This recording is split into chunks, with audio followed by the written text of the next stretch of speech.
Baltasar dijo que se debe legislar para el futuro. Hay falencias en el control, dijo, y hay que pensar también en el futuro de niños, niñas y adolescentes. Cree que con esta ley se expandirá el mercado de armas. En la intervención número 11 escuchamos a la asambleísta Pierina Correa. Respecto de un tema sensible también, como es, más allá del porte o tenencia de armas, el control y toda la legislación que efectivamente debe ser ya actualizada porque está completamente desfasada y hay realidades y necesidades que hay que atender.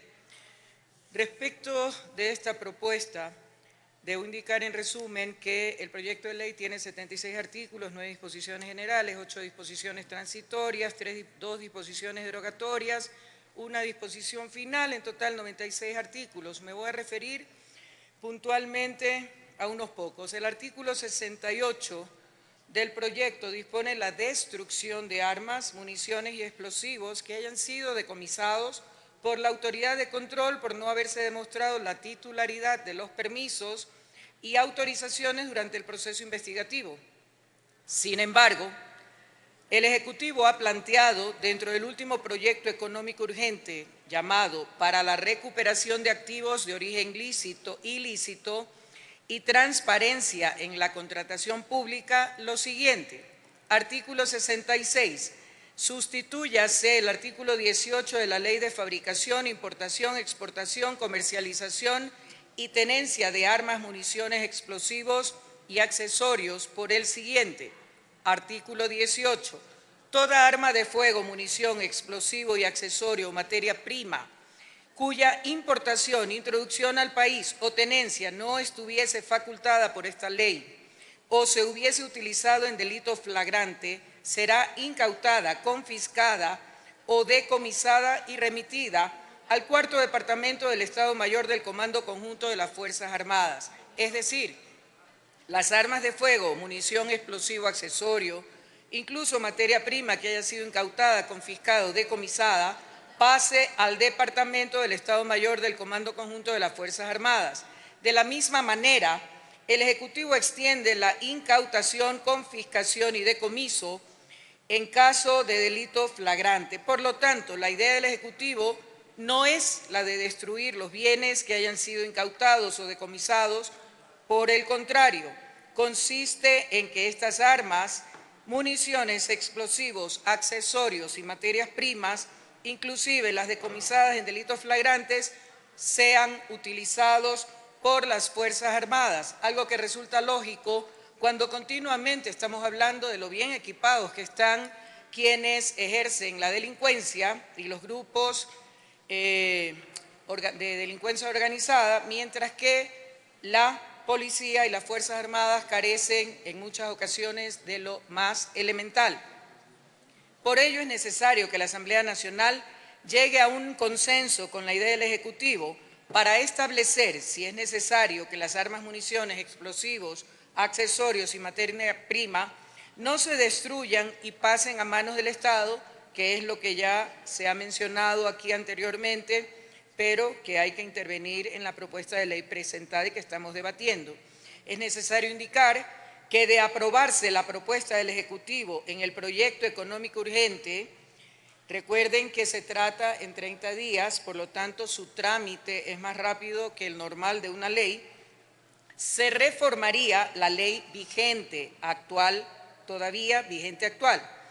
En consecuencia, si posteriormente se llegara a aprobar la nueva ley de armas, municiones y accesorios que estamos debatiendo en primera instancia hoy, se derogaría la ley vigente en ese momento, quedándose sin efecto incluso la reforma propuesta por el Ejecutivo en el evento de que se aprobara el último proyecto económico urgente. En tal sentido, propongo reformularse los siguientes artículos del proyecto de ley. Artículo 67 del decomiso. Si como el resultado de las acciones de control se encuentran armas, municiones, explosivos y accesorios sin el respectivo permiso, autorización o guía, el Comando Conjunto de las Fuerzas Armadas procederá con el respectivo decomiso. Si la Policía Nacional, en ejercicio de sus funciones, encuentra armas, municiones, explosivos y accesorios sin el respectivo permiso, autorización o guía, deberá proceder con el respectivo decomiso. Las armas, municiones, explosivos y accesorios utilizados en delitos flagrantes serán objeto del respectivo decomiso. Estas mismas armas, municiones, explosivos y accesorios decomisados deberán mantener la cadena de custodia respectiva y se iniciarán de oficio las acciones legales que correspondan. Artículo 68. Si durante el proceso investigativo los propietarios o poseedores no demuestran la titularidad de permisos o autorizaciones de las armas, municiones, explosivos y accesorios decomisados, así como aquellos decomisados en delito flagrante, serán remitidos al Cuarto Departamento del Estado Mayor del Comando Conjunto de Fuerzas Armadas. Artículo 69. El Comando Conjunto de Fuerzas Armadas velará porque toda arma de fuego incautada o decomisada disponga de un método que garantice su reutilización por parte del Comando Conjunto de las Fuerzas Armadas y se registren los datos de la identidad del arma, si tienen registros, numeración como forma de identificación, entre otros.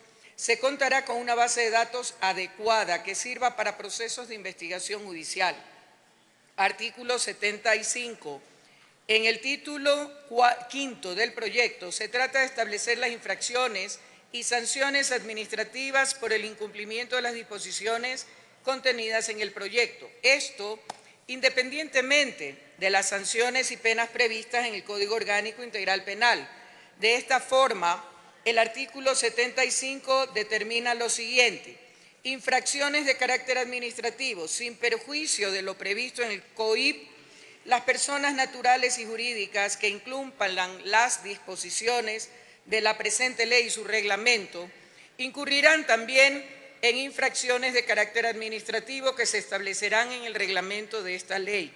Sin embargo, es necesario recordar que el ordenamiento jurídico ecuatoriano prevé el principio de reserva de ley para la tipificación de las infracciones e imposiciones de sanciones, incluso las de tipo administrativo.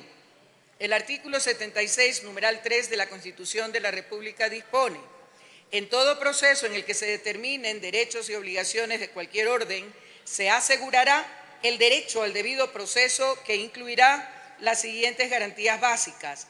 Nadie podrá ser juzgado ni sancionado por un acto u omisión que al momento de cometerse no esté tipificado en la ley como infracción penal, administrativa o de otra naturaleza, ni se le aplicará una sanción no prevista por la Constitución o la ley. Solo se podrá juzgar a una persona ante un juez o autoridad competente y con observancia del trámite propio de cada procedimiento. Por otra parte, respecto a la obligación constitucional de contar con ley específica cuando se trate de regular infracciones y sanciones, la norma suprema ha determinado lo siguiente: artículo 132. La Asamblea Nacional aprobará como leyes las normas generales de interés común. Las atribuciones de la Asamblea Nacional que no requieran de la expedición de una ley y se ejecutarán a través de acuerdos y resoluciones. Se requerirá de ley en los siguientes casos. Numeral 2, tipificar infracciones y establecer las sanciones correspondientes. En este contexto, respecto al principio de reserva de ley, el Código Orgánico Administrativo, COA, señala lo siguiente: artículo 29, principio de tipicidad. Son infracciones administrativas las acciones y omisiones previstas en la ley. A cada infracción administrativa le corresponde una sanción administrativa. Las normas que prevén infracciones y sanciones no son susceptibles de aplicación analógica, tampoco de interpretación extensiva. Es decir, únicamente se pueden establecer infracciones administrativas y sus correspondientes sanciones mediante disposición con jerarquía de ley. Esto en virtud de que solo mediante el debate parlamentario se garantiza que las infracciones y sanciones sean discutidas en relación con los derechos de los administrados y en aplicación del principio de proporcionalidad. De la misma manera, el principio de reserva de ley excluye la arbitrariedad de cualquier funcionario público en el momento de la tipificación de infracciones y sanciones administrativas. Por tal motivo, considero que es necesario que en este proyecto se especifiquen claramente cuáles son las infracciones y sanciones administrativas a las que hubiere lugar por el incumplimiento de las disposiciones Ha culminado su tiempo, asambleísta. que conforman el cuerpo normativo. Y estoy de acuerdo con lo expresado con quien me antecedió en la palabra en cuanto a los riesgos de liberar, como algunos pretenden, el porte y la tenencia de armas. Gracias, señora presidenta encargada. A usted, asambleísta.